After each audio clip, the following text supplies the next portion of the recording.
Ya, ya, doctor. Listo. Bien, doctor, lo dejo. Ok, muchísimas gracias. Hasta luego. Hasta luego.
Buenas, ¿me escuchan?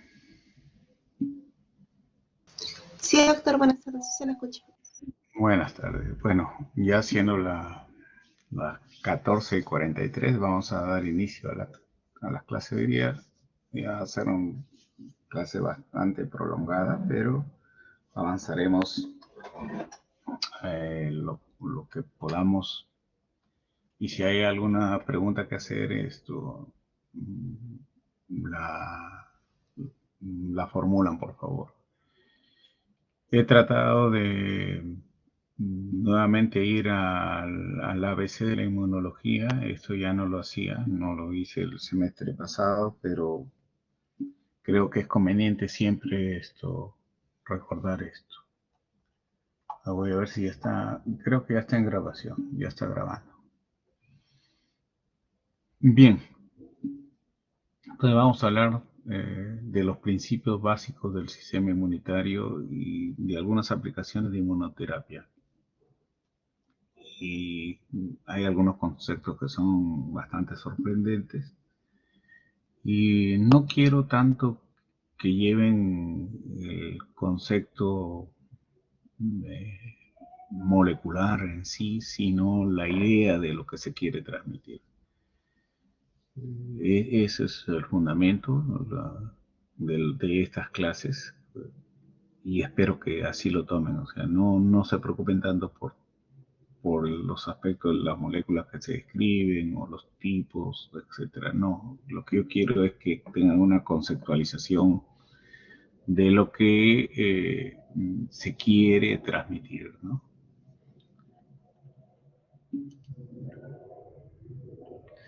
El sistema inmune y didácticamente se va a dividir en sistema inmune innato o inespecífico o natural. Y que se caracteriza fundamentalmente por no tener una memoria, aunque quizás en algunos años tenga que corregir esto, porque ahora se está descubriendo algún tipo de memoria en la célula del sistema inmune innato, pero oficialmente o formalmente todavía se caracteriza o se califica que el sistema de la inmunidad innata, natural o inespecífica de memoria. Está constituido por barreras físicas, barreras químicas, biológicas propias, biológicas no propias y por proteínas plasmáticas. Dentro de ella destaca la vía alterna del complemento. Y esto es muy importante, o sea, muy importante. Ya habíamos dicho que generalmente la barrera física sobre lo externo es la piel.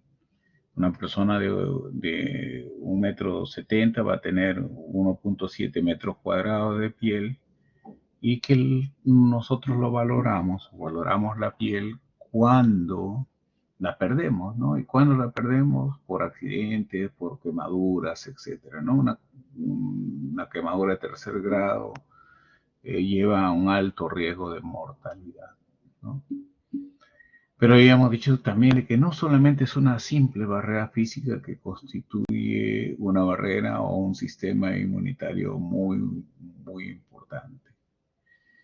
Después tenemos las barreras químicas, y dentro de las barreras químicas tenemos la secreción del jugo gástrico, la saliva, la orina, el sudor. Todas las secreciones que nosotros conocemos vendrían a estar constituidas por elementos químicos que son importantes en la inmunidad.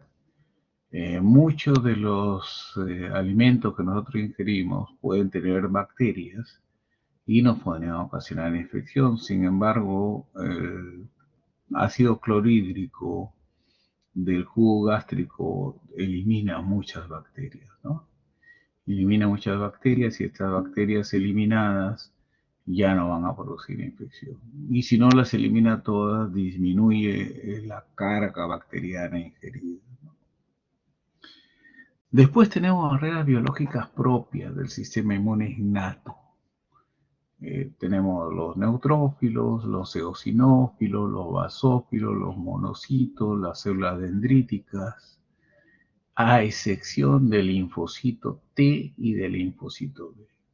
O sea, el linfocito T y B no son pertenecientes a la inmunidad innata, pertenecen a la inmunidad adaptativa. ¿Habrá linfocitos de la inmunidad innata? Claro que lo hay. Se habla de las células linfoides innatas tipo 1, tipo 2, tipo 3, y dentro de ellas, una de las más representativas, los linfocitos natural killer. Los linfocitos natural killer van a ser los linfocitos que representan o pertenecen al sistema inmune innato. Y el concepto, uno de los conceptos paradigmáticos importante, es las barreras biológicas no propias. ¿Qué quiere decir? Que hay células que, sin ser humanas, nos protegen y que se comportan como barreras biológicas del sistema inmunitario innato. Y ellas vendría a ser lo que antes se denominaba la flora microbiana normal, ahora se llama microbiota. La microbiota vendría a ser una barrera biológica no propia. Sí, es importante. Cuando perdemos la barrera microbiológica no propia, estamos propensos a infecciones. Toda mujer en edad fértil tiene a nivel de su sistema o de su ecosistema vaginal los lactobacillus, y los lactobacillus son bacterias que llevan al pH ácido en ese ecosistema, y es una barrera importantísima para las infecciones, ¿no? También tenemos proteínas plasmáticas. La lágrima, por ejemplo, tiene lisozima, la saliva tiene lactoferrina, otros elementos, etcétera, etcétera, que el sistema inmune innato del complemento, el sistema, perdón, que pase el avión. El complemento, habíamos dicho, tiene 3 vías, una alterna, una clásica y una vía las lectinas. Todos estos elementos conjugan entre sí para que nosotros no nos enfermemos. Y también tenemos un sistema inmunitario adaptativo o específico que tiene fundamentalmente memoria y que es altamente organizado, que es altamente evolucionado, que no lo tienen todos los sistemas y que quizás sea también una jerarquización del sistema inmune, el sistema inmune adaptativo, ¿no? Ya habíamos hablado de inmunidad celular con el linfocito T. Acá tenemos al T que puede convertirse en un TH1, en un TH2, acá en un TH17, acá en un TH regulador. Faltan otros TH, faltan otros T como el TCD8, que no es un T helper, es un linfocito citotóxico, que pertenecen al sistema de inmunidad celular. Y hay un sistema de inmunidad adaptativa o específica humoral. Y este sistema de inmunidad adaptativa o específica humoral está caracterizado por el linfocito B que se convierte en célula plasmática y que esta célula plasmática va a producir los anticuerpos, ¿no? Estos dos elementos celulares o de conjuntos de elementos celulares constituyen el sistema inmune adaptativo. Como habíamos dicho, inmunidad celular, los linfocitos T, inmunidad humoral que produce anticuerpos, los linfocitos B. Y ya lo habíamos mencionado, ¿no? Barreras físicas, químicas, biológicas no propias y todo el sistema de inmunidad adaptativo. Y esto se correlaciona con nuestro sistema nervioso. Nuestro sistema nervioso es el más jerárquico en nuestro organismo, es el más evolucionado. Habíamos mencionado en la clase de ayer que la neurona era la célula más evolucionada de nuestro organismo y que después seguía el linfocito T helper, ¿no? El sistema endocrino, ¿no? Y el sistema endocrino. De tal manera que los conceptos modernos hablan de un sistema neuroendocrino inmunológico, ¿no? Un sistema neuroendocrino inmunológico.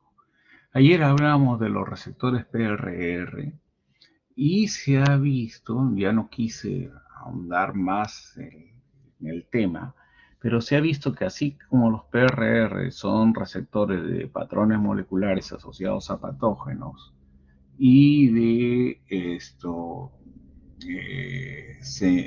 señales de peligro, patrones moleculares asociados a daño, también son receptores de moléculas del metabolismo, ¿no? Entonces unirían al sistema inmunitario funciones endocrinas, funciones del sistema nervioso. Y eso lo hace un sistema bastante integrado, ¿no? ¿Cuál es la función fundamental? Evitar que se altere la homeostasis, ¿no? Evitar que se altere la homeostasis. Nos protege de las injurias, tanto exógenas como endógenas, para que nosotros podamos sobrevivir en el ambiente en que nos encontramos, ¿no? En el ambiente que nos encontramos. Nuevamente acá, lo mismo que trato de resaltar las barreras biológicas no propias, ¿no? Antiguamente se llamaban bacterias comensales, simbiontes, etcétera, ¿no? En términos académicos, cuando una molécula es reconocida o por un linfocito B o por un linfocito TCD4 o CD8 que pertenecen a la inmunidad adaptativa, se denomina antígeno. Entonces, ¿quién reconoce los antígenos? la célula de la inmunidad adquirida. Pero cuando es reconocido por macrófagos, neutrófilos, eosinófilos, se manifiesta que estos reconocen patrones moleculares. Entonces, esos patrones moleculares asociados a patógenos son los equivalentes a los antígenos. Son términos académicos, pero es bueno que lo conozcan cuando se utilizan o cuando uno debe referirse en términos. Algún día darán una conferencia seguramente en un centro altamente especializado en inmunología y ya tengan la conceptualización de cuándo se usa el término de patrón molecular y cuándo se usa el término de antígeno. Y la importancia de la flora microbiana como barrera de defensa se está investigando en diferentes partes del mundo. Tiene numerosos estudios, ¿no? Acá hay unos estudios de nuestros microbios intestinales pueden controlar la respuesta al cáncer, ¿no? Una patóloga de la Universidad de Harvard, ¿no? Que ha contribuido al desarrollo de fármacos que permiten al sistema inmune eliminar tumores, ¿no? Varios proyectos de esos, ustedes pueden revisarlo en internet y toda su fundamentación al respecto. Un nuevo aliado contra el cáncer, bacterias intestinales, ¿no? También son enemigas, ¿no? Recordemos de que tengo un colega con cáncer gástrico y asociado al cáncer gástrico está el Helicobacter pylori, asociado al cáncer de cuello uterino, que todavía sigue siendo el cáncer más frecuente de nuestro país, porque en el mundo ya el cáncer más frecuente en mujeres es el cáncer de mama, es el papilomavirus, ¿no? El papilomavirus. Y así van a encontrar de que hay determinadas patologías oncológicas relacionadas con microbios. El linfoma de Burkitt relacionado con el Epstein-Barr, por ejemplo, ¿no? O sea, va a haber una flora que va a ser protectora y una flora que no es protectora, sino que es patógena.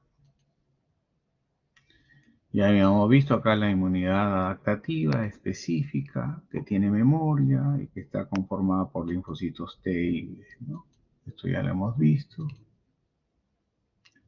¿Cuál es la ventaja de la inmunidad innata? Que no tiene memoria, que no tiene expansión clonal, que no tiene alta especificidad, etcétera, ¿no?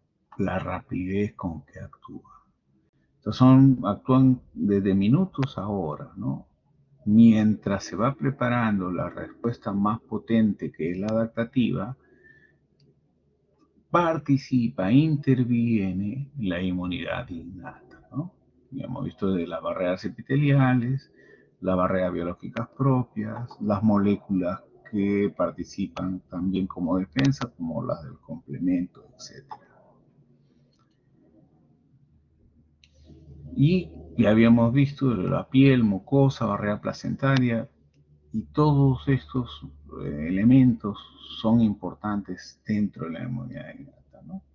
Si nosotros quisiéramos ver cuánta extensión tenemos de mucosas en nuestro organismo, si en piel hemos dicho que tenemos una persona de 1,70 m, 1,7 metros cuadrados, ¿cuánto tendríamos de mucosas? Se calcula que tenemos entre 200 a 400 metros cuadrados de mucosa, que van pues ingresa desde la boca, la nariz y termina en el ano, ¿no? Todas estas mucosas, o sea, ya para que tengamos una idea de cuán sabio fue quien nos diseñó, ¿no? Alcanzar dentro de ese metro, 0.7 metros cuadrados, alcanzar esos 200 a 400 metros cuadrados de mucosa, ¿no? Esto es importante y para que vean también cuán importante es la defensa de las mucosas. ¿Cuánto tengo que defender? ¿1,7 metros cuadrados o tengo que defender 400 metros cuadrados de área, ¿no? Entonces, esto es también algo para razonar, ¿no? Para evaluar. Diferentes mecanismos que intervienen desde la lágrima, ¿no? La lágrima tiene barreras de defensa, ¿no? La lactoferrina tiene propiedades antimicrobicidas, la saliva también, el mucus también permite eliminar desde cuando uno tiene una expectoración, va eliminando o va llevando elementos de detritus o bacterias para expulsarlos, ¿no? El sebo también tiene funciones, lo mismo que el jugo gástrico. Y habíamos hablado ya de las bacterias normales y ya vemos cómo, hacia qué se dirige esta charla, ¿no? A valorar estos elementos celulares, ¿no? Los elementos celulares propios de la inmunidad innata tenemos a los granulocitos, conocidos como polimorfos nucleares, de entre ellos están los neutrófilos, los eosinófilos, que lo ven acá en un color medio naranja, y los basófilos, ¿no? Color medio azulado, ¿no? Estos son parte de los polimorfos nucleares, parte de los leucocitos que uno siempre evalúa en un hemograma. En un simple hemograma es un elemento básico de estudio de toda persona, ¿no? Cuando alguien se va a hacer un chequeo, siempre se le pide un hemograma. Parte de ese hemograma es la evaluación de los leucocitos. Los agranulocitos, aquellos que no son polimorfos nucleares, no es que tengan muchos núcleos, ¿no? No es polimorfo, no viene de muchos núcleos, sino que aparentan segmentación. Es un solo núcleo, pero aparenta ser segmentado, ¿no? Que tuviera muchos núcleos, ¿no? Pero no, es uno solo.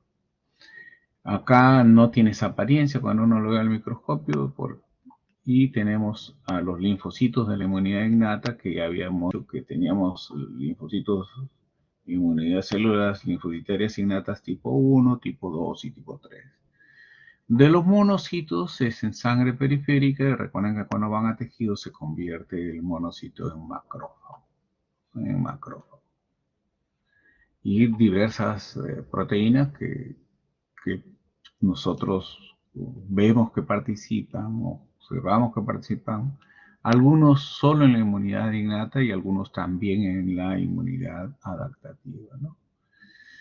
Tenemos complementos, interferones, citoquinas, interleuquinas, linfoquinas. En realidad, el término actual de elementos de comunicación intercelular son las citoquinas, ¿no? Los términos históricos fueron que determinadas propiedades de interferir el ingreso de algunos microbios a algunas células, a esa molécula se le denominaron interferones.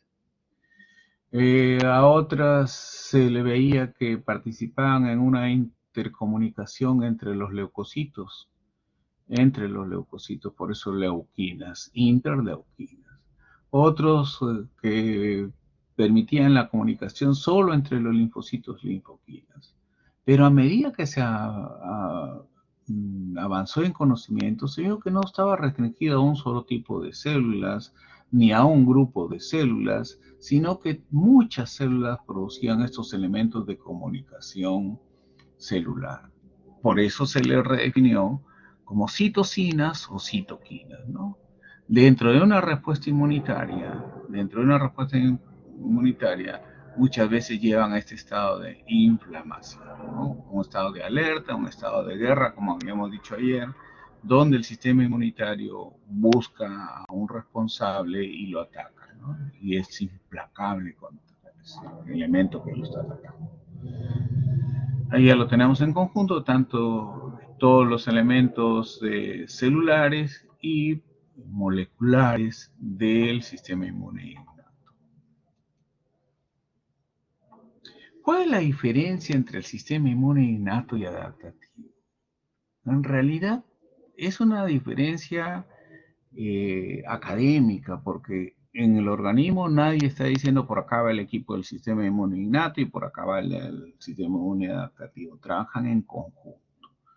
Pero si vamos a hablar de algunas características para poderlos diferenciar académicamente, podemos decir que la inmunidad innata tiene una especificidad relativamente baja. La adaptativa tiene una alta especificidad.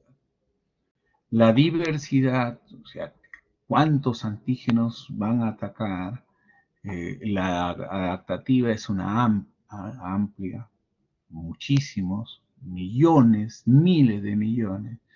Y la inmunidad innata es limitada, es limitada. Especialización, la más especializada es la inmunidad adaptativa. Por eso hemos dicho que el linfocito T helper es la célula de mayor complejidad del sistema inmunitario y quizás la segunda más compleja de todo nuestro organismo, ¿no? Nuestro organismo humano.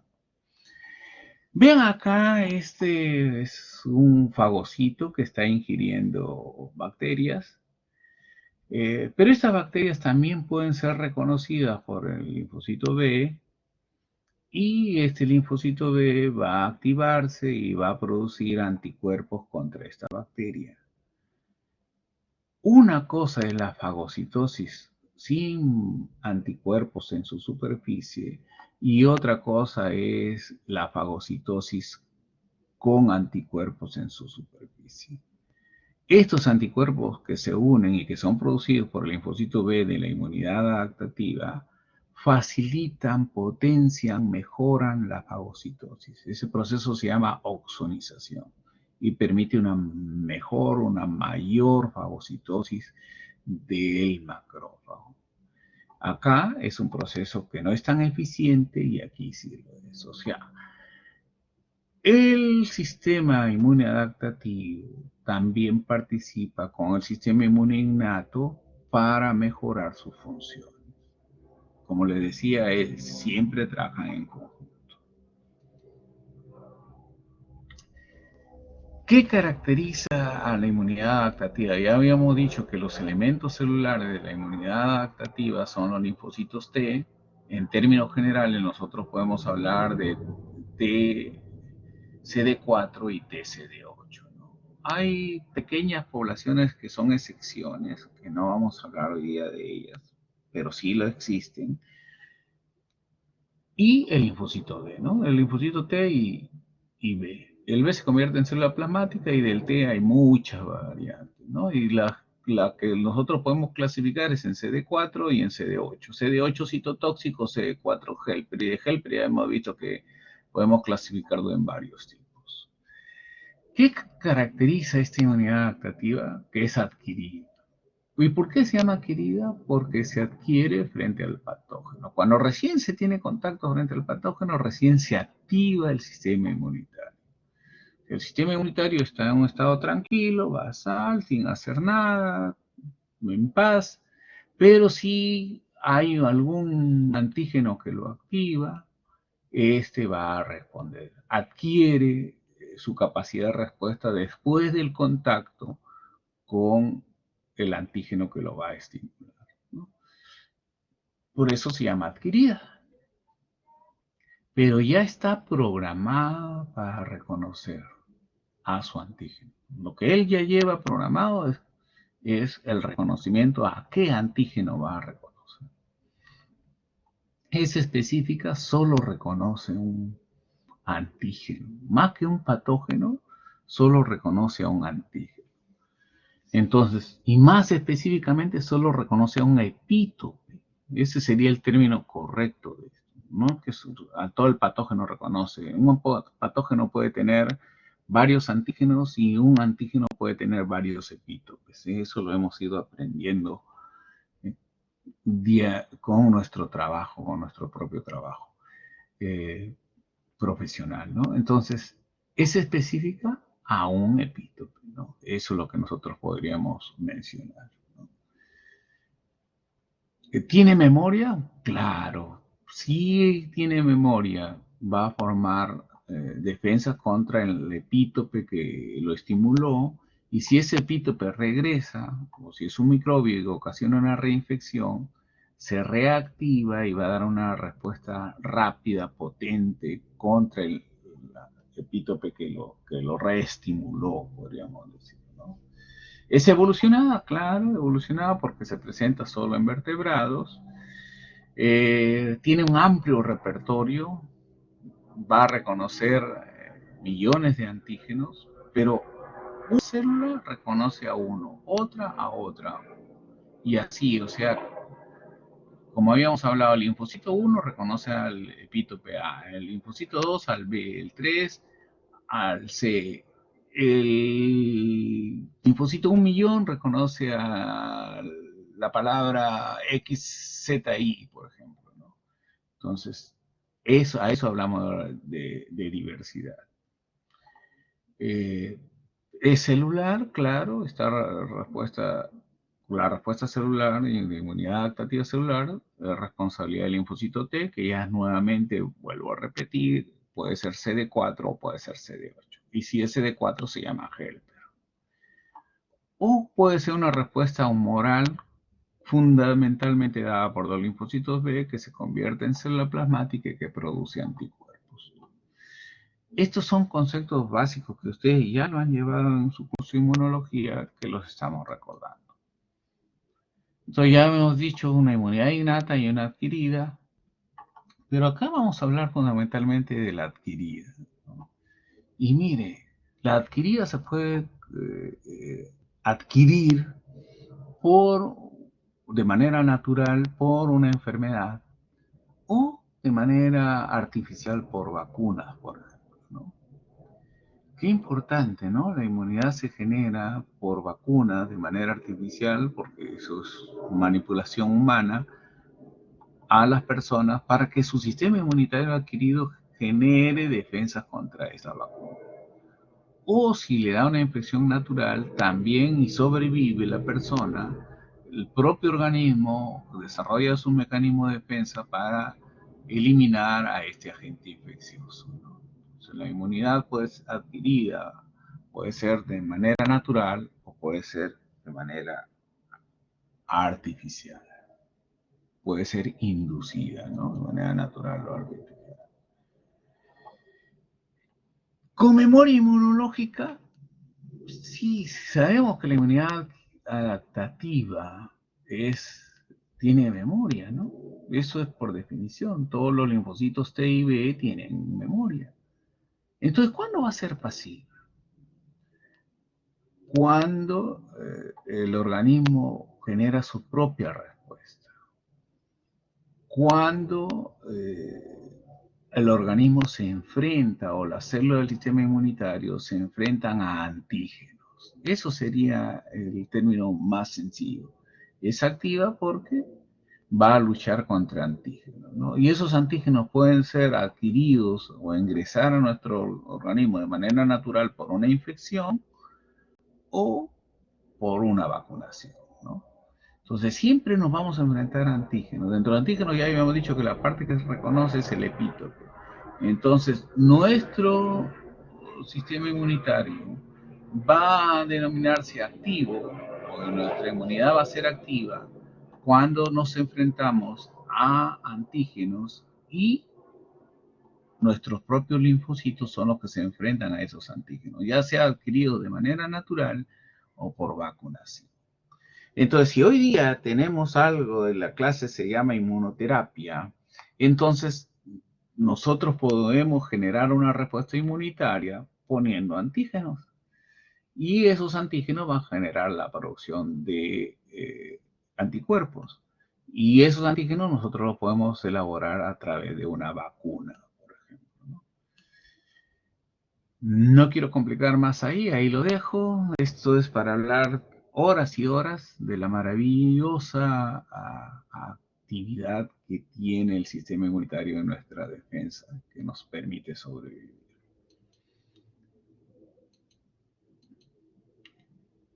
A ver, quitamos acá uno. Y puede ser de efecto temporal, puede ser pasiva. Y pasiva es porque se adquiere de otros. ¿Qué otros? De otros seres.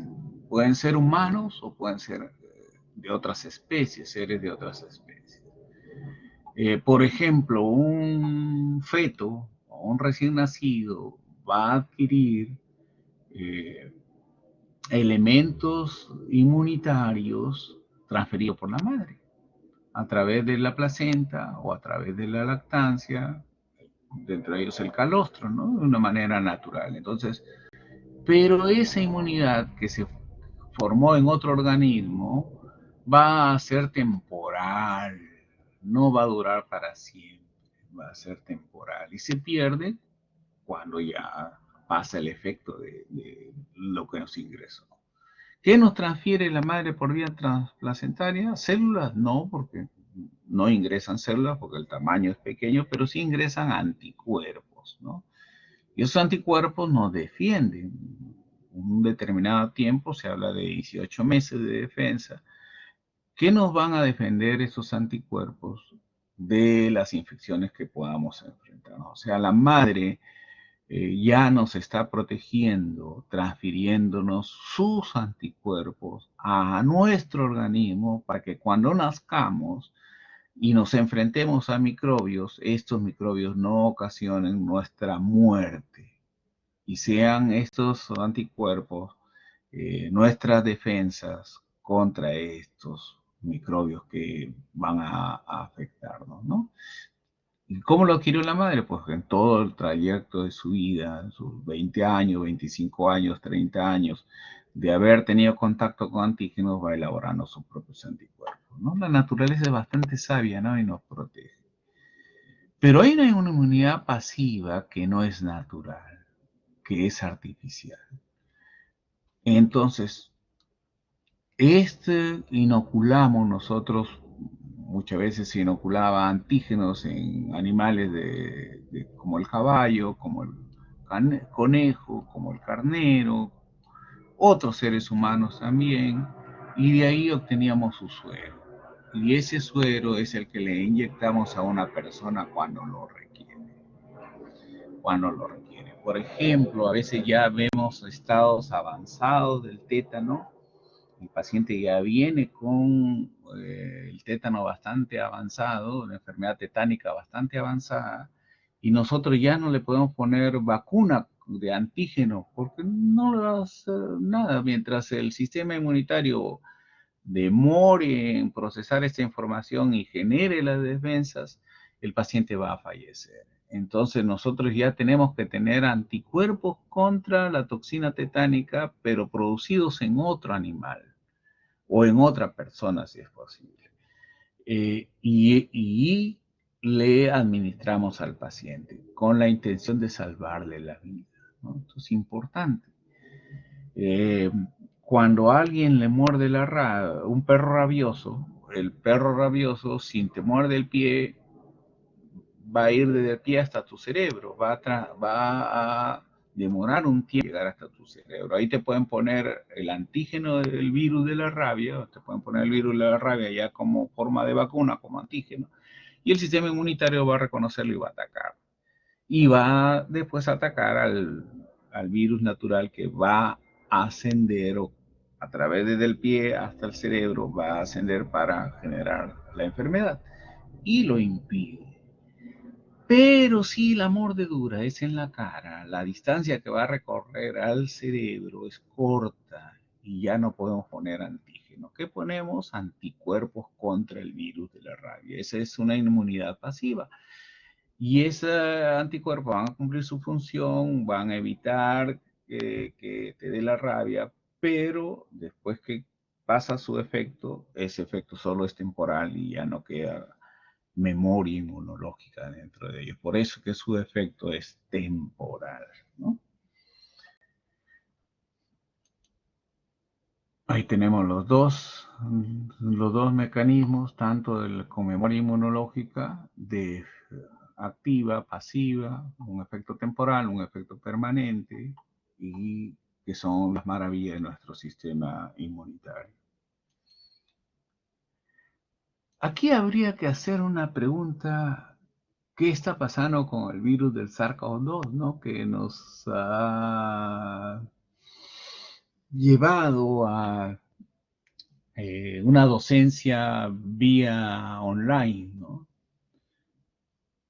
¿Por qué nosotros no tenemos hasta el momento una vacuna lo suficientemente eficiente para que evite la infección, ¿no? Hasta ahora lo mejor que se dice de las vacunas es que evita las formas graves de la enfermedad, ¿no? Pero que no evita la infección. Vemos uno de los países a nivel internacional exitosos en vacunación ha sido Israel. Y si ustedes ponen en su celular, en su Google, estadísticas COVID de Israel, van a ver que en la actualidad Israel está teniendo una tercera ola más alta que la anterior, y a pesar de haber sido uno de los campeones mundiales de vacunación con la vacuna Pfizer. Entonces, podemos pensar, ¿están realmente protegiendo la vacuna como clásicamente lo han hecho? Y esa es una interrogante que en realidad no tiene respuesta hasta el momento.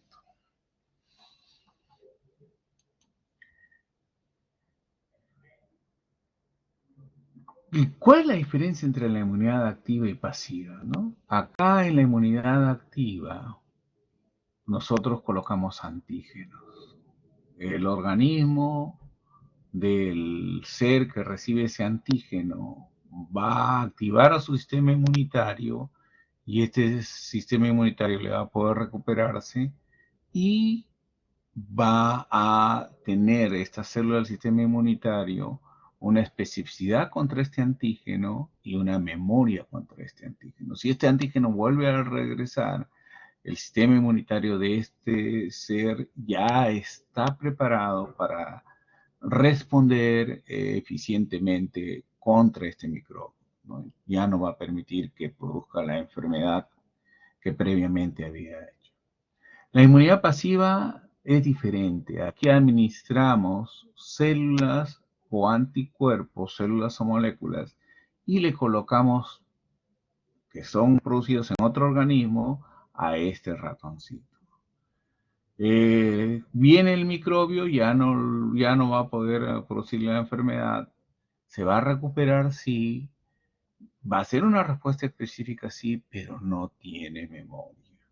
Por eso habíamos hablado de ese efecto temporal. Eso es lo que quiero que más o menos ustedes se lleven en la idea principal, ¿no? Acá tenemos una respuesta primaria al antígeno A.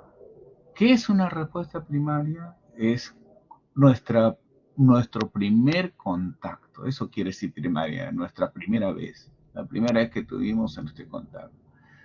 Y miren, la producción de anticuerpos más o menos está aquí. De 0 a 100 está más o menos en 10, ¿no? Y hemos demorado 10, 20, 30 estos días, ¿no?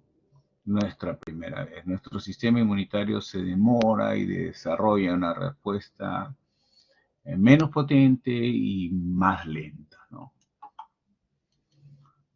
Pero si vuelve a ingresar ese microbio, ese antígeno, la respuesta es potente y en poco tiempo. Ya no demora 40 días como está en este gráfico, va a demorar menos de 10 días. Y por eso es importante la memoria inmunológica, ¿no?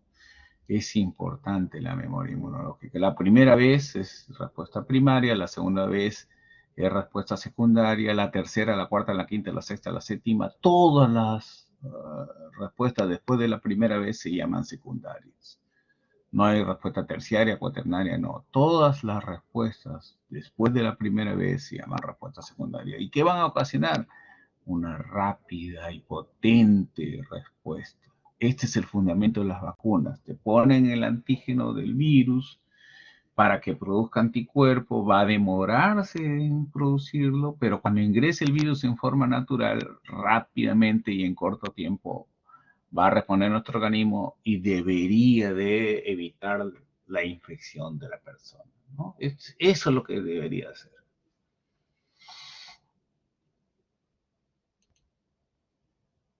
Lo mismo, todo lleva un umbral y después decae, ¿no? La respuesta inmunitaria. Nunca siempre se mantiene así potente, después que pasa el estímulo, va a disminuir, después que se elimina el antígeno, va y un pequeño grupo va a quedar como células memoria. Y esas células memoria son las que nos van a proteger en caso que el microbio reingrese. ¿Y cómo se probó lo de la memoria inmunológica? Eso sería una pregunta básica, ¿no? Profe, ¿y cómo demostraron que había una memoria? ¿Cómo lo hicieron? Acá en términos sencillos, hay un ratón verde y un ratón naranja, para decir que son genéticamente diferentes. Eso es lo que trata de decir, no que hay un ratón verde y un ratón naranja, ¿no? Lo que trata de decir es que son genéticamente diferentes, por lo tanto sus moléculas son diferentes.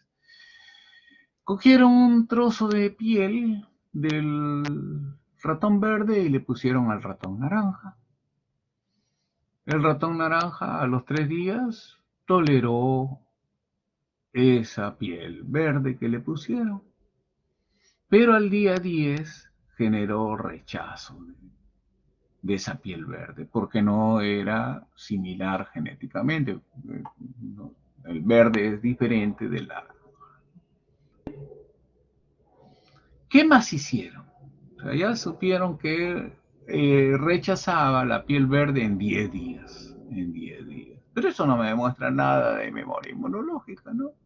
Eso es lo que comúnmente ocurre con cualquier ratoncito que le injerten una piel de otro ratón genéticamente diferente. Bueno, ¿qué más hicieron? Cogieron a este ratoncito que había hecho el rechazo a los 10 días y le pusieron un segundo trozo de piel verde. ¿Y en qué tiempo rechazó? Ya no en los 10 días, sino rechazó al tercer día.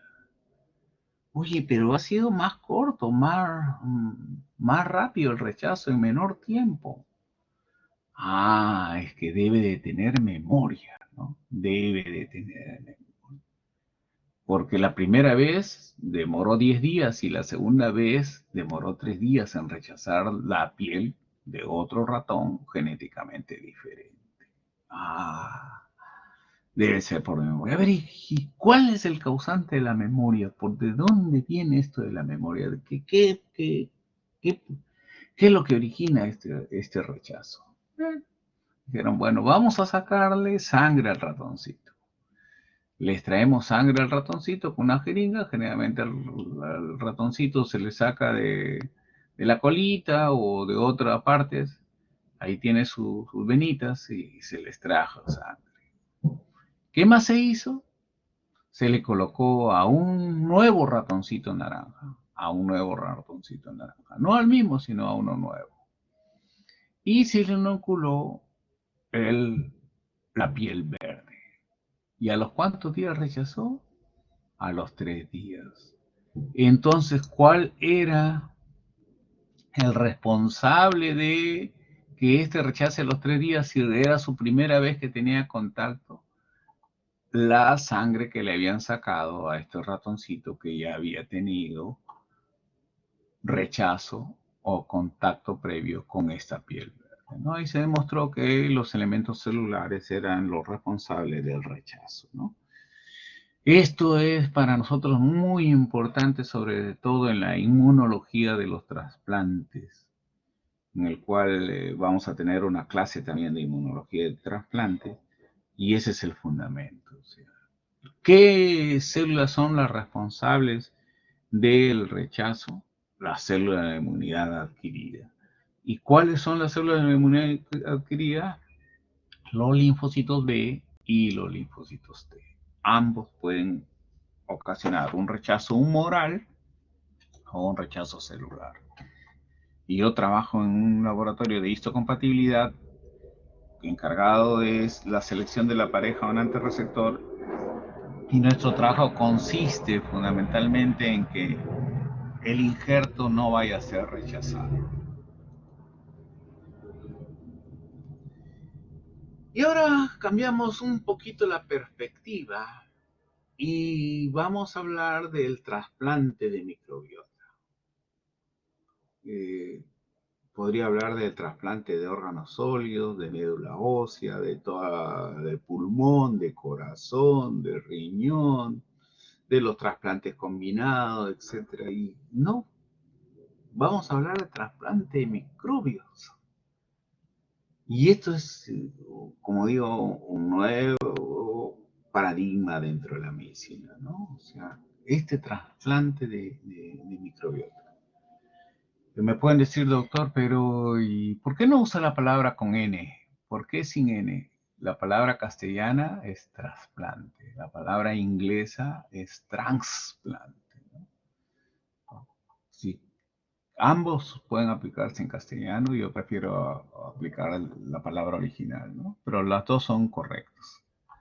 Entonces, trasplante de microbiota, o sea, quiere decir que nos van a transferir microbios de otra persona, ¿no? Eso es lo fundamental, ¿no?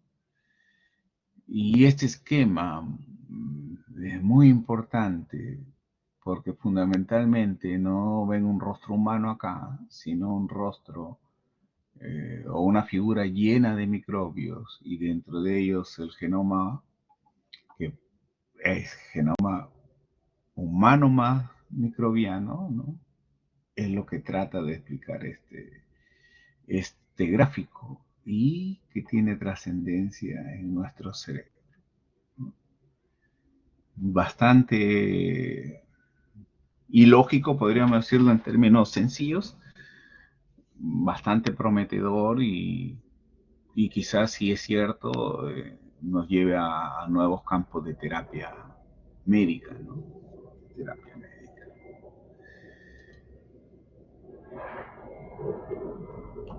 ¿Qué es el microbioma, no? El microbioma es un conjunto de genomas. Oma, biota, biota microbios, ¿no? Entonces, los microbios tienen genes. Entonces, esos genes constituyen el microbioma. Y unos conceptos, las cifras las van a encontrar distintas en diferentes literaturas. Si es que ustedes les preguntan o les pregunta el examen, tomen las cifras que están acá porque esa es la que vamos a tomar, ¿no? Va a ser cierto que van a encontrar cifras diferentes en la literatura médica, pero la que tienen que tomar en referencia en este capítulo es esta cifra, ¿no? Dentro de los 100 billones de células dentro de cada uno de nosotros, solo el 10% son humanas.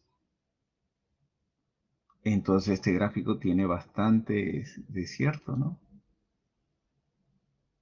De este ser humano que tiene 100 billones de células, solo 10 billones de células son humanas, 90 billones son microbianas.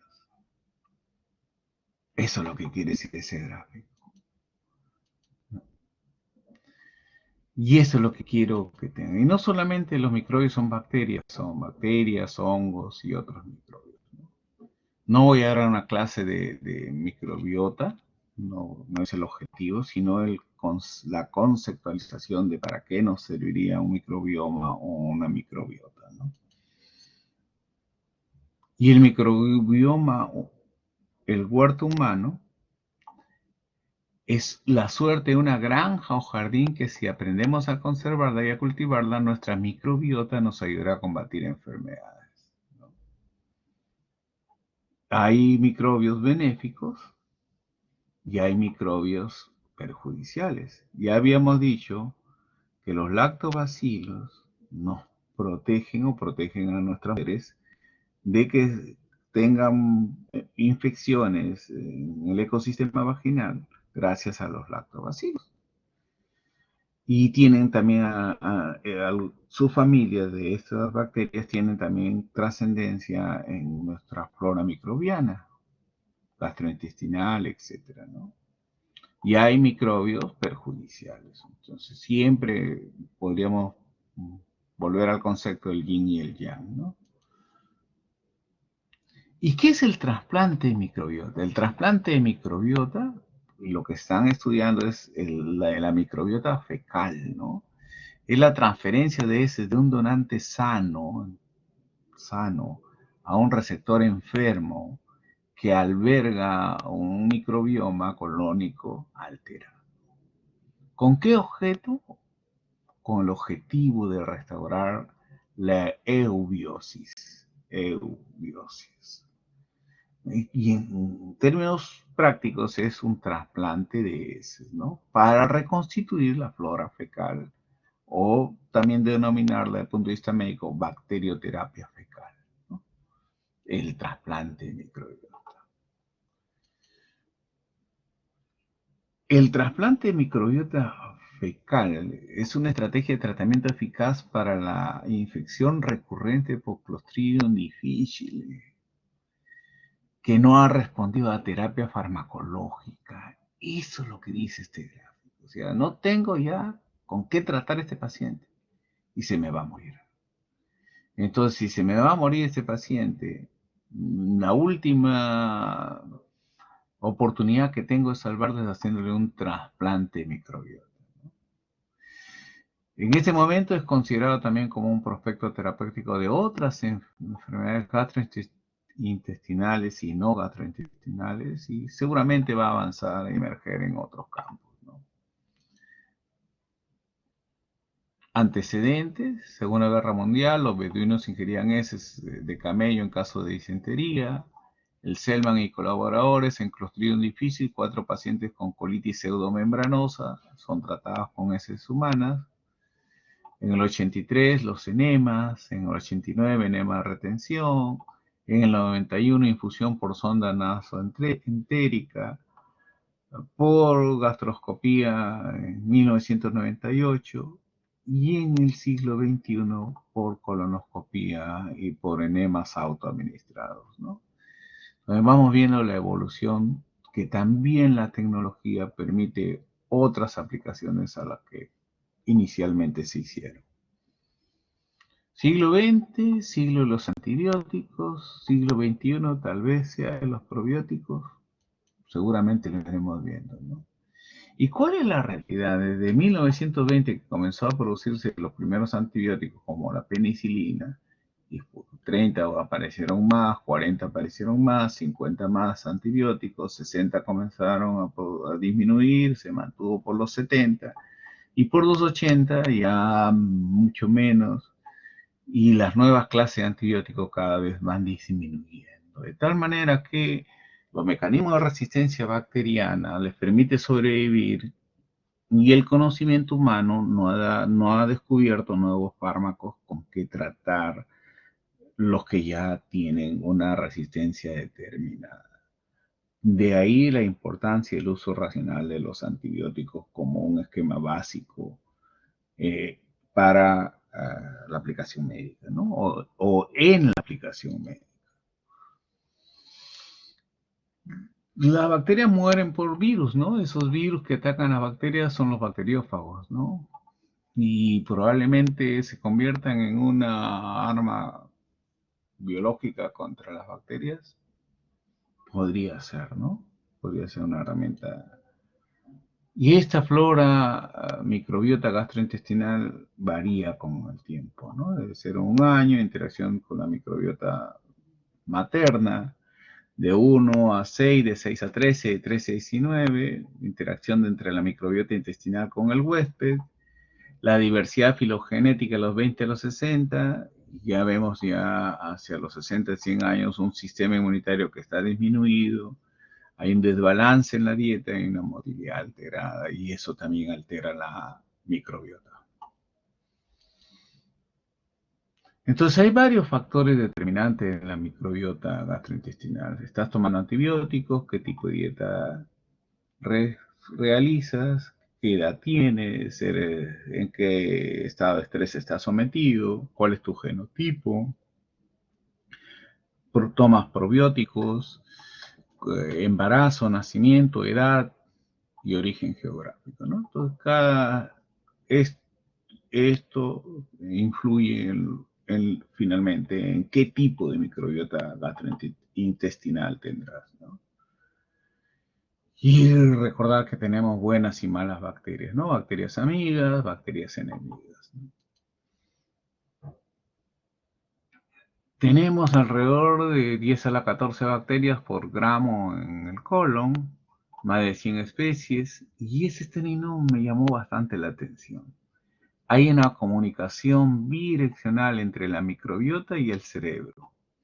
En animales, la microbiota afecta la excitabilidad neuronal aferente, entérica y vagal, y del comportamiento cerebral. Importante, ¿no? Importante. Y a la inversa, la microbiota entérica puede ser influenciada a través de los efectos del cerebro sobre la motilidad intestinal, la secreción y la función inmune. Entonces habría un eje microbiota, intestino, cerebro.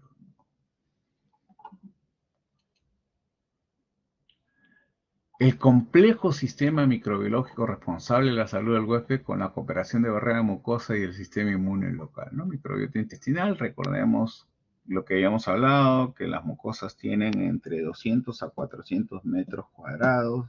Gran parte de esa mucosa está en el tubo gastrointestinal. Y vean que se tiene que mantener una homeostasis, un equilibrio para que no se produzcan infecciones constantes y no estemos con problemas diarreicos, entéricos, etc., ¿no? Entonces hay un equilibrio y tienen que predominar bacterias que no nos hagan daño o microbios que no nos hagan daño. Esto va a haber una barrera mucosa y una inmunidad local y una simbiosis entre microbios y huéspedes, ¿no? ¿Y por qué simbiosis? ¿Algo nos dan las bacterias? ¿Algo nos beneficia tener bacterias?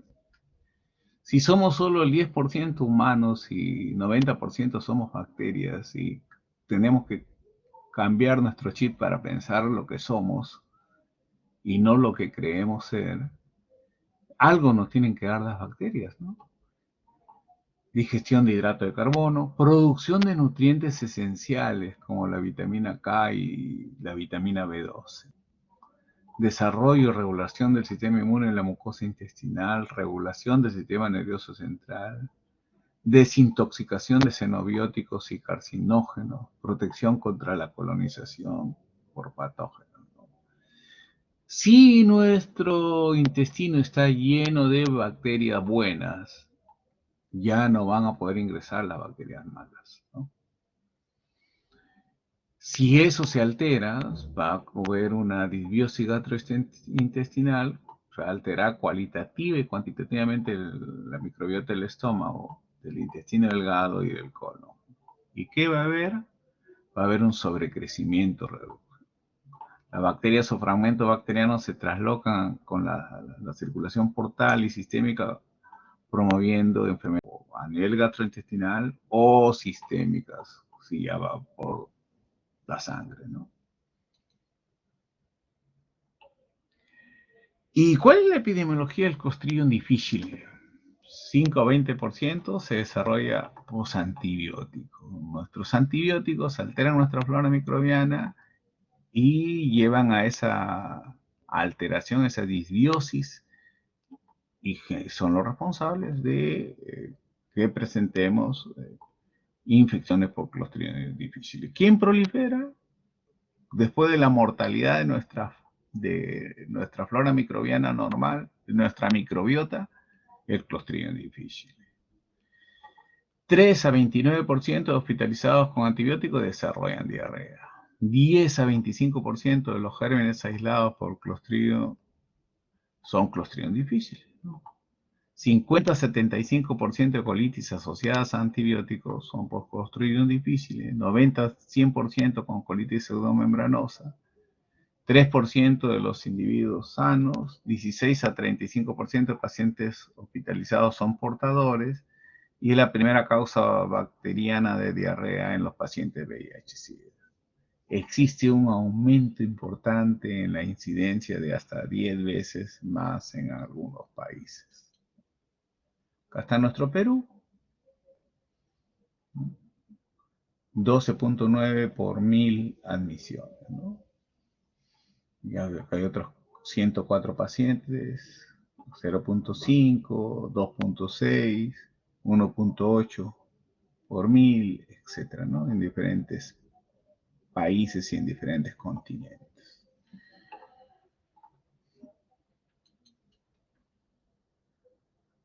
¿Qué damos, no? Cuando tenemos Clostridium difficile.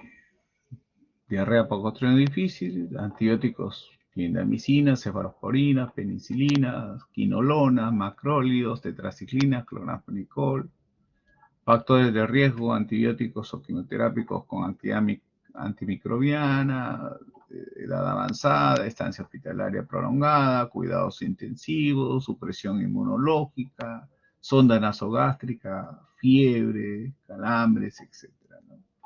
Tratamiento con metronidazol o vancomicina,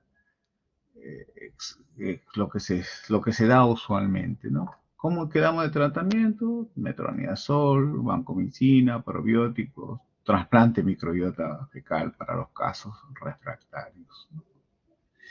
Y miren, esta es la evolución natural. La infección por Clostridium difficile, la carga de toxinas, manifestaciones clínicas y desenlaces.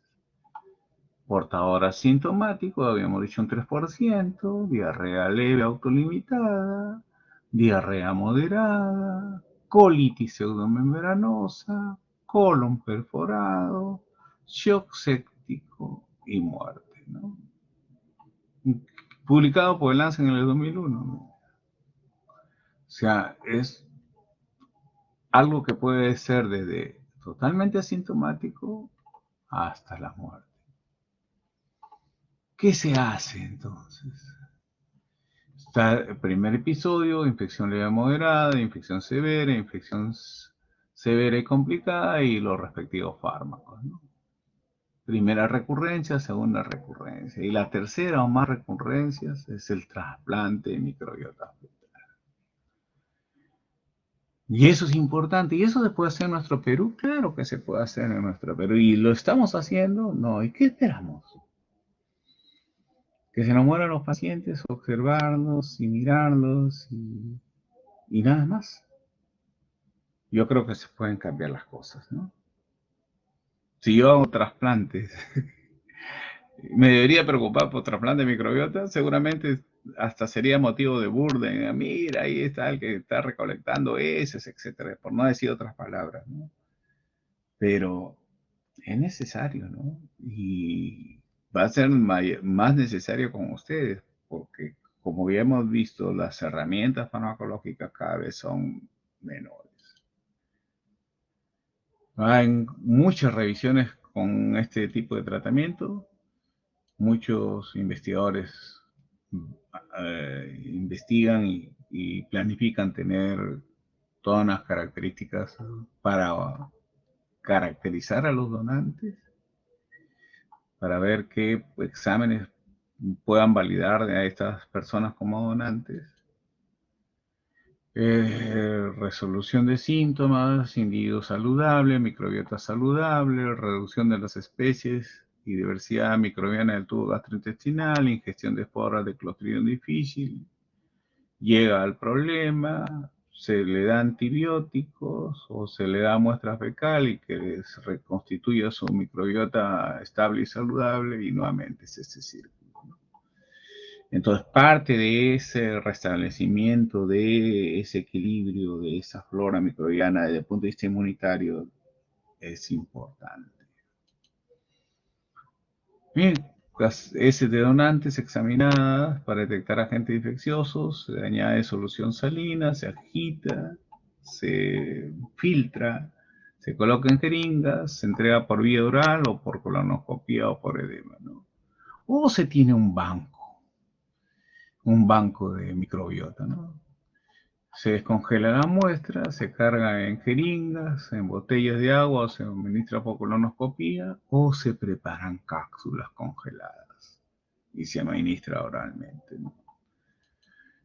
Como todo tiene sus ventajas y sus desventajas. Las ventajas de evitar sedación, bajo costo, puede ser oral, nasogástrico, nasoduodenal, nasoduodenal, por colonoscopía, por enema, por cápsula, ¿no? Tanto ventajas como desventajas, como todo en la vida. Va a haber efectos adversos menores y comunes, severos y potenciales. Escenario: resistencia natural, procedimiento complejo con excelentes resultados, organización de procura garantizada, crear un Centro Nacional de Microbiota y Microbioma, un biobanco de microbioma colónica para trasplante y ofrecer servicios de asesoría y trasplante por vías de sonda nasoduodenal, endoscopías alta, baja y cápsulas. ¿Y qué nos permitiría el estudiar el microbioma? Podríamos estudiar la resistencia a los fármacos y analizar desde el punto de vista poblacional cómo está yendo nuestra resistencia a nivel nacional a través de fármacos y ver qué fármacos, primero su uso racional y segundo qué fármacos deberíamos usar.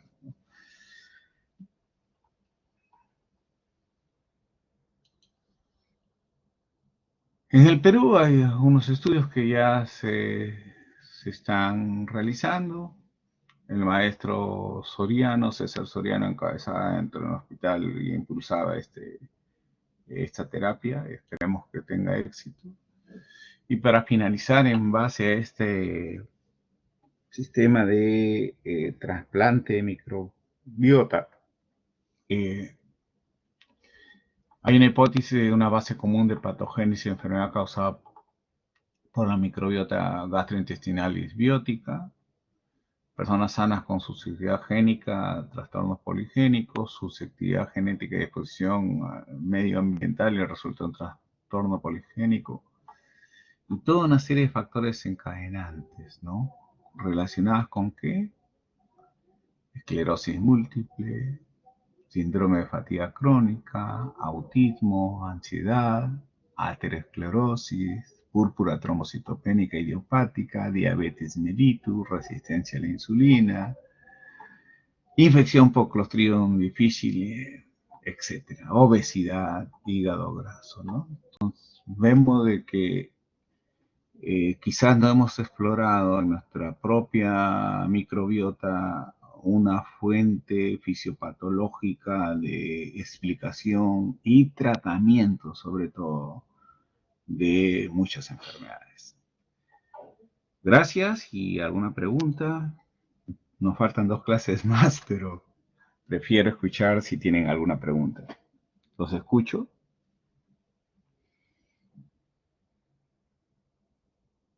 Aló.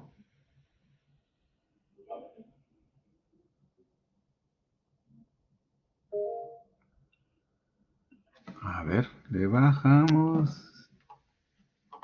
A ver. Sí, dígame. Doctor, Dígame, sí, tengo una consulta. Me ha causado, bueno, mucho interés acerca sobre el trasplante de la microbiota. Yo quisiera preguntarle, ¿cómo sabríamos si este paciente, por ejemplo, es apto para hacerle el trasplante? ¿Cómo sabríamos que el paciente que le está dando es apto para hacer el trasplante? ¿O cómo sabríamos si es inmune a Clostridium difficile? Claro, el diagnóstico de encolitis pseudomembranosa se hace por gastroenterología y fundamentalmente se hace una colonoscopía, ¿no? Y como hemos visto, puede el paciente presentar un primer evento, un segundo, un tercer evento y ya ir teniendo ausencia de respuesta al tratamiento farmacológico. Entonces, en ese riesgo usted va a ver que va a ir desde lesiones mínimas hasta lesiones graves, como riesgo de incluso perforarse el intestino, ¿no? El colon. Esa persona, ya que ya no responde al tratamiento, sería el indicado para recibir el tratamiento. Eso es por parte del paciente. Por parte del donante, ¿cómo es que se selecciona el donante? Generalmente nosotros procuramos órganos. Tenemos donantes de órganos. Donan órganos de riñón, corazón, pulmón, y hacemos toda una serie de evaluaciones del medio interno, de agentes infecciosos, y algunos de ellos, de acuerdo al tiempo de estancia, podrían ser candidatos óptimos a ser donantes. Por ejemplo, le digo, ¿quiénes son nuestros donantes? Y es un poco también para la cultura del trasplante. una persona que iba caminando normal y tuvo una ruptura de una malformación arteriovenosa cerebral y se murió, pues. Murió en minutos, ¿no?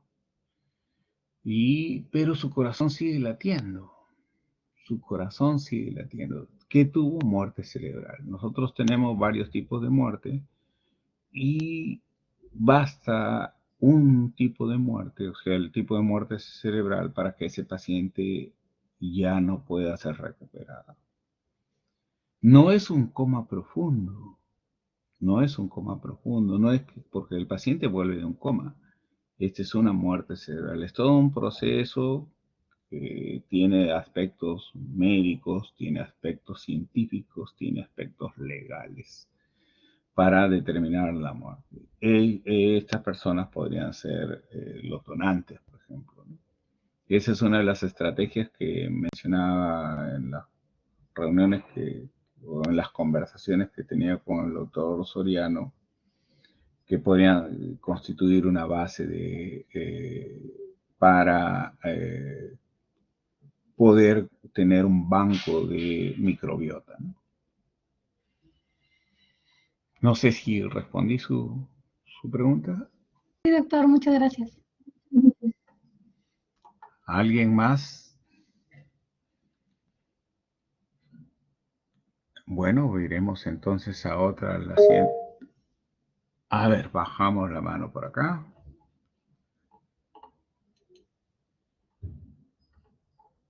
A ver, ¿sí le escucho? Rocío. Doctor, buenas tardes. Lo que estaba comentando acerca de enfermedades tales como, por ejemplo, en el caso del estreñimiento, en esos casos, ¿cómo se evaluaría? ¿Qué pacientes entran como candidatos para un trasplante de microbiota? Es bastante interesante tu pregunta. Nosotros, al menos dentro de lo que inicialmente se ha considerado el estreñimiento, fundamentalmente más se debe a falta de buenos hábitos alimentarios, como la ingesta de fibra, ¿no? Eh, no he ahondado en tratar el estreñimiento con trasplante de microbiota, ¿no? Pero sería interesante ver si hay alguna publicación ya al respecto. Y si lo hubiera, yo creo que aportaría, ¿no? Creo de que lo más práctico, va a haber cosas prácticas y va a haber cosas no prácticas. Lo más práctico es preparar cápsulas, ¿no?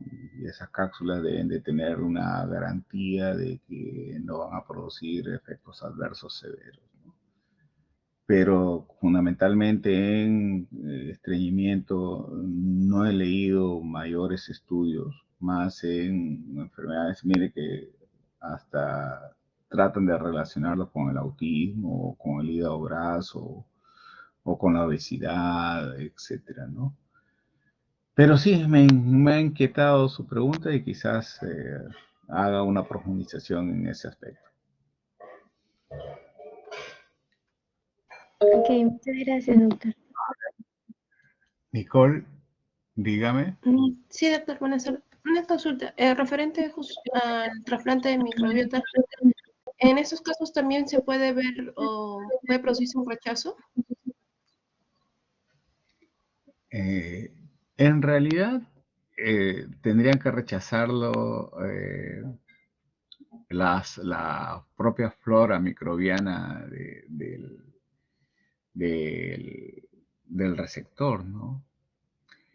Generalmente cuando nosotros hablamos de rechazo, no hablamos de un rechazo mediado por microbios, ¿no?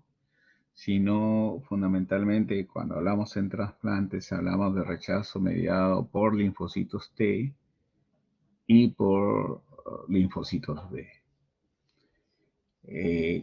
Hay un equilibrio bastante perfecto entre esos 200 a 400 metros de mucosas y la microbiota, donde hay una tolerancia, ¿no? Porque no estamos en guerra, ¿no? No estamos en guerra con nuestro tubo gastrointestinal, pero sí cuando alteramos esa flora microbiana por una mala alimentación y lo llevamos a un desequilibrio por causas, por ejemplo, fundamentalmente la ingesta de fármacos de amplio espectro o de alimentación no sana o de consumo de alcohol o porque nuestro sistema inmunitario ya envejece y pierde su potencia, se comienza a alterar esta microbiota. Y aquello que estaba en una pequeña proporción comienza a predominar. Y ahí es donde se comienza a presentar patología, ¿no? Lo que se busca es, a través de, cuando uno ingiere o toma o bebe un probiótico, no es que haya un rechazo, sino que paulatinamente se vaya restableciendo la microbiota que deba de restaurar o de predominar en nuestro tubo gastrointestinal, ¿no? Eso sería la conceptualización. Y un rechazo así en sí es, en términos clásicos, yo le diría que no, ¿no? Ay, gracias, Pero doctor. me ha encantado su pregunta porque, ¿qué quiere decir? Que usted está imaginando, ¿no? Y la educación que va sin imaginación no es productiva.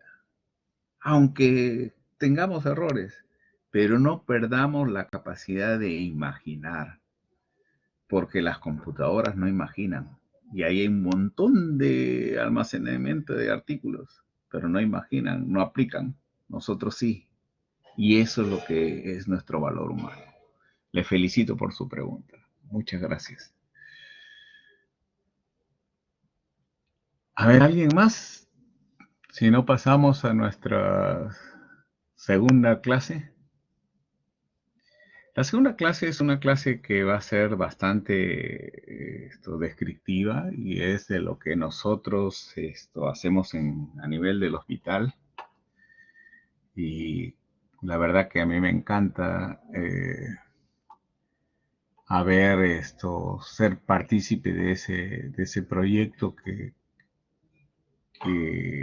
realizamos. Y vamos a ver si lo describimos. Tendré que salir de esta diapositiva, ¿no?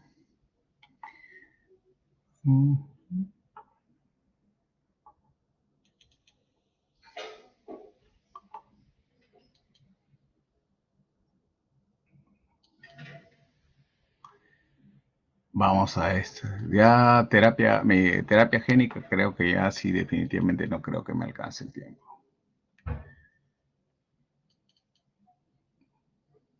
Vamos a ver, compartir ahora.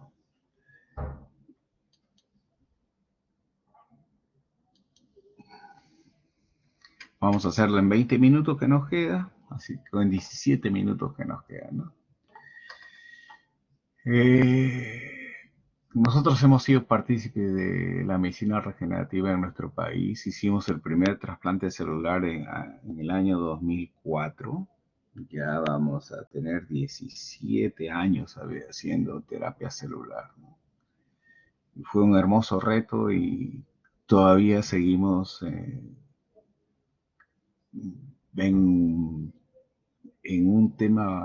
un desarrollo bastante básico, ¿no? Pero hicimos y seguimos haciendo. La medicina regenerativa, en la mitología griega, acá tenemos a Prometeo robándose el fuego de los dioses del Olimpo para entregarle a los humanos, ¿no? Y como castigo recibió que lo encadenasen y diariamente venía un águila a devorarle el hígado. Y como Prometeo era un semidios, le volvía a regenerar el hígado, ¿no? Ese es la mitología griega y la primera conceptualización de medicina regenerativa. Regeneración natural, miren estas lagartijas, cómo regenera la cola. A la estrella de mar, de un pedacito se forma una nueva estrella de mar o le vuelve a crecer el pedacito que le falta, ¿no? De los vegetales, y miren de la salamandra, es hermosísimo este detalle. La salamandra la cortamos en dos y va a desarrollarle la parte caudal, o de la caudal le va a desarrollar la parte cefálica, ¿no? Esa es una maravilla, ¿no? Si nos cortan en dos, nosotros no morimos, ¿no? La salamandra puede regenerarse. La historia de la terapia celular se continúa escribiendo. En 1919 se conceptualizó el concepto de célula troncal o stem cell.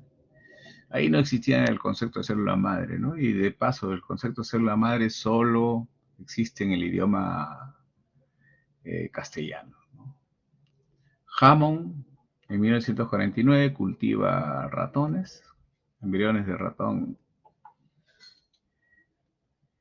Thomas, Premio Nobel de Medicina, en 1990, es responsable del trasplante de médula ósea, aquí se está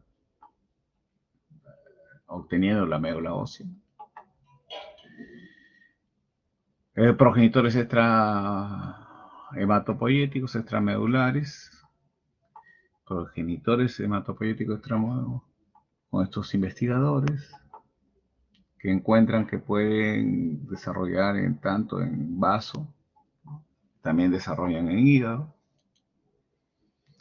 Martin Evans y Matthew Kaufman, cultivo de células madre embrionaria de ratón, premio Nobel 2007.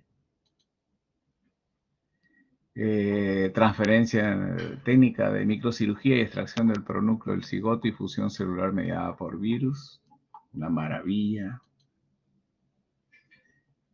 Campbell, la obtención de clones por transferencia de células embrionarias en cultivo. Mike Campbell, 1954-2012. El verdadero padre de la oveja Dolly. El jefe de él era el doctor Ian Gilmour. Y qué bueno cuando tu jefe dice, oye, yo no contribuí tanto en la clonación de Dolly, fue otro investigador. Pocos son los que reconocen la valía de otras personas. Premio Nobel en 2012. Ayer hablamos del Premio Nobel 2011, ¿no? Este es 2012. J.B. Gardner. ¿Qué hacía Gardner? Un ovocito, le quitaba el núcleo. A una célula epitelial intestinal, le obtenía su núcleo y le ponía el ovocito. Estimulaba y salía un nuevo ser vivo, ¿no? Transferencia nuclear denominada clonación, ¿no? De clonación de oveja, de ratoncito, de vaca, de cerdo, etc. Al ovocito le quitas su núcleo, a la célula somática le quitas su núcleo, el núcleo de la célula somática le insertas al ovocito, lo clonas y se expande. Y esto es lo que se hace, ¿no? Y lo que se hizo en la historia de la medicina. Se cogió un embrión que llegó de huevo fertilizado a mórula, de mórula a blastocisto, en el día 5 o 6. Y esta partecita de acá es la más importante, ¿no? Se destruye ese embrión y esta partecita que se llama masa celular interna, células de la masa celular interna se cultivan y de obtenemos todas las líneas celulares de nuestro cuerpo. Todas. Hepáticas, renales, cardíacas, neuronales, etc. Todas. Y a la vez quien recibe el premio Nobel juntamente con Gardner es el profesor Shinya Yamanaka. Shinya Yamanaka en un tubo de ensayo puso 4 factores a esta célula adulta especializada, la convierte en célula, entre comillas, embrionaria. Y se origina un nuevo ser vivo. Pero ya no hay destrucción de ovocito, ¿no? Ya no hay ese conflicto moral de que había que destruir un embrión. Y ustedes habrán visto el extraño caso de Benjamin Button, ¿no? Una película con este señor, ¿no? Donde aparentemente nace ya anciano y con el tiempo va rejuveneciendo, ¿no? Disminuyendo y finalmente muere siendo un bebé, ¿no? Eso es lo que trata la reprogramación celular, ¿no? De una célula ya adulta o quizás hasta anciana, regenerarla convertirla hasta en embrionaria, ¿no? De adulta a embrionaria, ¿no? Y eso mediante una reprogramación celular y con 4 factores. Esos 4 factores que había en el tubito de Yamanaka se llaman OCT, SOX, KLF4 y el CEMI. Y con ellos convierte lo adulto en embrionario. Reconoce que la reprogramación genómica es la base de la medicina regenerativa del futuro. Entonces ya conocemos, ya sabemos cuáles son los factores de la inmortalidad. Simplemente que todavía no los manejamos en manera adecuada, de que todo lo reprogramado genéticamente no está fisiológicamente normal. Todavía no hemos llegado a ese nivel de conocimiento. Ya conocemos cómo convertirnos de ancianos a niños, eso ya lo sabemos.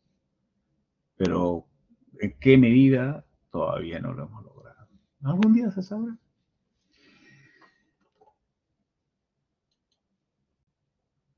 La definición de una célula madre es originar copias de sí misma y de originar células especializadas. Eso se denomina división asimétrica.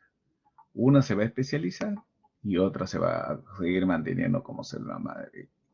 Y se logró visualizar también, recuerden, el de la Drosophila melanogaster, cómo se obtuvo los receptores TOL.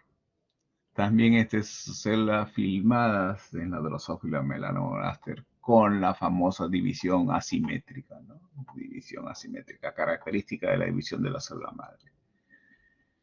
Dicen que tenemos un reloj biológico y que este reloj biológico está en el telómero. Con cada división de nuestras células que se van dividiendo, este telómero se va cortando. Y se acorta de tal manera el telómero que llega un momento en que les envía señales a la célula, ¿para qué? Para morir. ¿Y de qué manera va a morir? De apoptosis. ¿De qué manera es una muerte por apoptosis? Una muerte fisiológica. Qué hermoso, ¿no? ¿Cómo nos autocontrolamos? Si ayer decíamos 370.000 millones mueren al día, nacen 370.000 millones también por día, ¿no? Conozcan una fábrica que haga producción de 370.000 millones diarias de algo. No lo hay. Somos un milagro y a veces no queremos ver ese milagro, ¿no? Cuando se pierde ese equilibrio, vuelve a vivir, vuelve a reproducirse, pero esa célula se convirtió en una célula tumoral. En una célula tumoral. La transdiferenciación es que de una línea celular siempre se decía que era solo diferenciación. Quítenle este trans. Cuando solo es diferenciación, el endodérmico va a ser endodérmico, el mesodérmico, mesodérmico y el ectodérmico, ectodérmico. Pero cuando salta el linaje, eso se denomina transdiferenciación. En seres humanos, en 1998, Jens A. Thompson y el Dr. Girard son los que publican en la misma revista, en el mismo número, los conceptos de células embrionarias. ¿Y cómo se clasifican? En toti, pluri, unipotenciales, ¿no? ¿Qué es una célula madre totipotencial que va a originar un ser vivo completo? ¿Qué es pluripotencial? De la masa celular interna origina todos los tejidos menos un ser vivo completo. O sea, puede originar cualquier tejido, pero no un ser vivo completo, a diferencia de la totipotencial que sí origina un ser vivo completo. Multipotente, un solo tipo de tejido. Unipotente, una sola célula.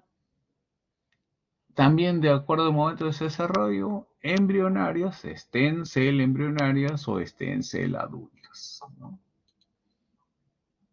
Y ahí hay embrionarias, primordiales, fetales, adultas. Pero generalmente todas estas se clasifican como embrionarias y acá adultas. Las adultas, ¿cómo se caracterizan? Que son obtenidas de vía extrauterina. Hemos trabajado con células madre de cordón umbilical. Por ahí todavía siguen recolectando que para tu hijito, que en caso que se enferme de su célula, de su cordón, podemos obtener célula como un seguro de vida. La verdad que en términos reales solamente se ha autorizado mantener estas células por alrededor de 15 años, no más de 20 años, congeladas, porque después de eso ya comienzan a tener algunas pérdidas de calidad. No sirven para ser administradas a uno mismo, porque si están programadas para convertirse en leucémicas, se van a convertir en leucémicas, y si el donante, que es el de su propio cordón, le da leucemia, no se usan sus propias células, ¿no? Se buscan de una persona sana. Sirve para usarlo en trasplantes, pero para otras personas, ¿no? Cuando estuve en Europa, siguen al recién nacido por 2 años para ver si se ha enfermado o no, y si ya después de 2 años no se ha enfermado, esas células pueden ser utilizadas y enviadas a algún centro de trasplantes que lo requiera, bajo el requisito de que tengan histocompatibilidad. Hay diferentes células madre, hematopoyéticas, mesenquimales, epiteliales, neuronales, germinales, intestinales, etcétera, etcétera, etcétera. O sea, cada tejido tiene sus propias células madre, ¿no? Como vemos acá, en piel, médula ósea, adiposo, conjuntivo, bulbo olfatorio, etcétera, ¿no? Y las células madre adulto tienen como ventaja que no van a producir rechazo inmunológico porque la obtenemos de una persona adulta y se la aplicamos a él, digamos. Son como un trasplante autólogo. Hay diferentes tipos de célula madre en la misma médula ósea. Hay la célula madre hematopoyética, mesenquimal, ovales, laterales, MAC, etc. Y miren, por ejemplo, esta interrelación. Acá hay una célula madre estromal y acá hay una célula madre stem cell que va a dar lugar a la sangre y todos sus elementos celulares, ¿no? Una interrelación entre ellos. Podrían convertirse esas células de la médula ósea en células neuronales, en células hepáticas, en células de folículo piloso, en células musculares, etc. Todavía no está claro esto, pero habría un determinado potencial. Y de las mesenquimales hay que forman hueso, cartílago, músculo, médula ósea, tendón, ligamento, tejido conectivo, etc., ¿no? ¿Cómo los obtenemos? De aquí, de la espina ilíaca posterior superior. He punzado muchísimos pacientes para aspirar desde dentro del hospital.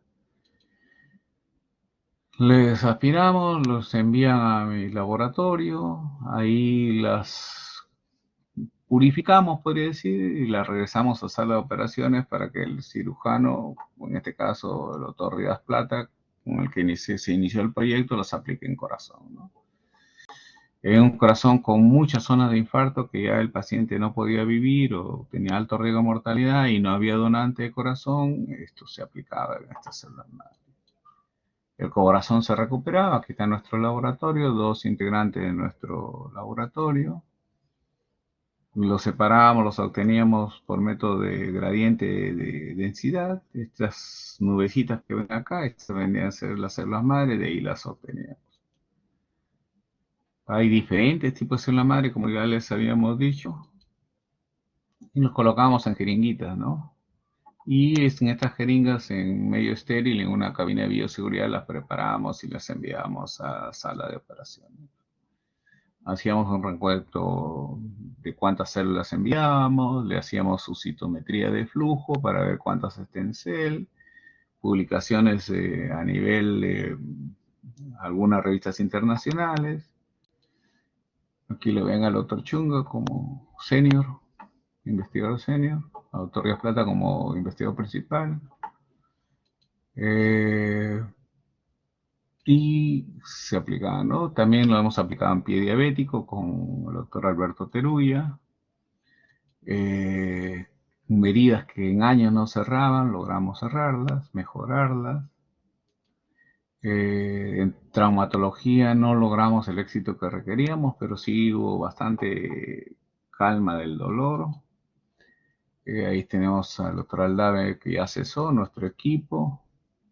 Implementamos un banco de cordón también dirigido, no para uso privado, sino dirigido para trasplantes, bajo lineamiento europeo. Una mujer embarazada se le pide consentimiento para que done la sangre de su placenta, la obtenemos en bolsa y hacemos una infusión. Esto es lo que se congela y se infunde en el paciente cuando lo requiere, ¿no? Y supongamos que este niñito no tenía un hermano y con una bolsa de cordón umbilical se le logró salvar la vida, ¿no?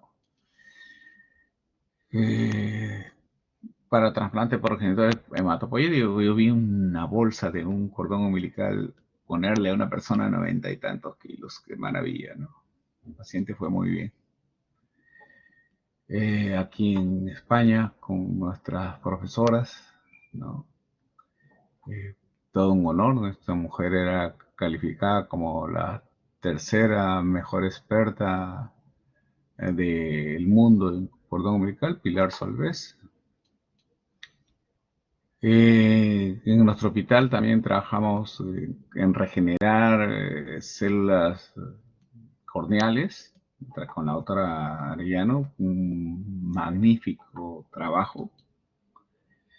Preparábamos factores de crecimiento de la misma sangre del paciente, teníamos un suero, lo centrifugábamos de este suerito, lo filtrábamos, lo colocábamos en bolsitas.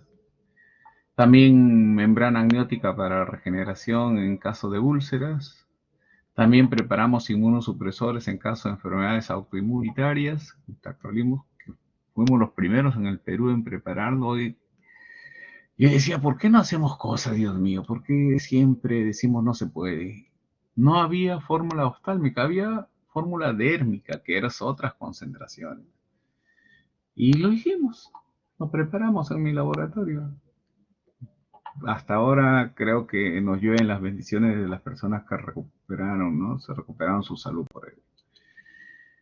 Están tomando la sangre, se identifica, se centrifuga, se obtiene el suero, se filtra el suero.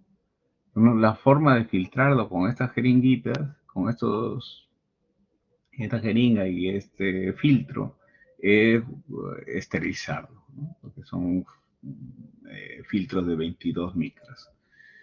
Se van colocando, se pone su envase, se le identifica al paciente y se le entrega, ¿no? Muchos estudios, hasta tesis doctorales hay de esto, ¿no? En úlcera. ¿Qué es lo que hace? Que este suero tiene factores de crecimiento y es como que la capa de la córnea, pongamos, tiene 10 centímetros de grosor y se va debilitando y tiene 1 centímetro. Ya cuando tiene 1 centímetro, tiene alto riesgo de perforarse. Y ahí el tratamiento es un trasplante. Pero si le damos los factores de crecimiento de su propio suero, comienza a aumentar a 2, a 3, a 4, a 5, a 6. Que se quede en 6 y ya el riesgo de perforación es mínimo. Con eso es suficiente y evitamos un trasplante. O que se quede ciego. La membrana amniótica la sacamos el amnios, vamos limpiándolo, lo lavamos, usamos nuestro soporte de nitrocelulosa, lo colocamos en tubos, es ingenio mío, todo eso fue diseñado por nosotros. y ya van a congelarse a menos 80 años, donde puede estar a menos 80 grados, donde puede estar 5 años, ¿no? Está varias publicaciones de este tipo, toda una serie de publicaciones. Y el último que lo preparamos, como le digo, siguiendo la fórmula europea, ¿no? Aquí me pasé una semana averiguando qué era una vaselina afilante. Le preguntaba a los farmacéuticos qué era una vaselina afilante y no me contestaban, ¿no? Así que uno mismo comienza a estudiar y estudiar, y el estudio es una fuente de conocimiento que te lleva a la verdad, ¿no? Y eso es importante. Hicimos nuestra pomadita y lo aplicamos, ¿no? Todo eso fue un motivo grande, ¿no? Siempre no olvidar, el mes pasado, en julio, se dio nuestro homenaje a nuestra patria, a nuestra universidad y a nuestros héroes de COVID, ¿no? Que no solamente son médicos, son todos los que en la lucha contra el COVID han fallecido, ¿no? Muchas gracias. No sé si habrá alguna pregunta. Doctor, buenas tardes. ¿Me escucha? Sí, sí, le escucho. Doctor, una pregunta. ¿Esa terapia para la regeneración de la córnea solamente es eficaz en personas que aún no han perdido la visión o lo han aplicado en personas que ya han quedado ciegas? No, solamente en aquellos que están en riesgo de perder la visión.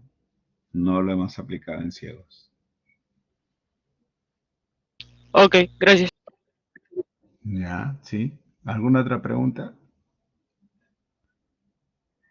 ¿Qué es lo que trata de hacer esta clase? De que esta clase le dé una motivación para que, primero, no piensen de que es imposible.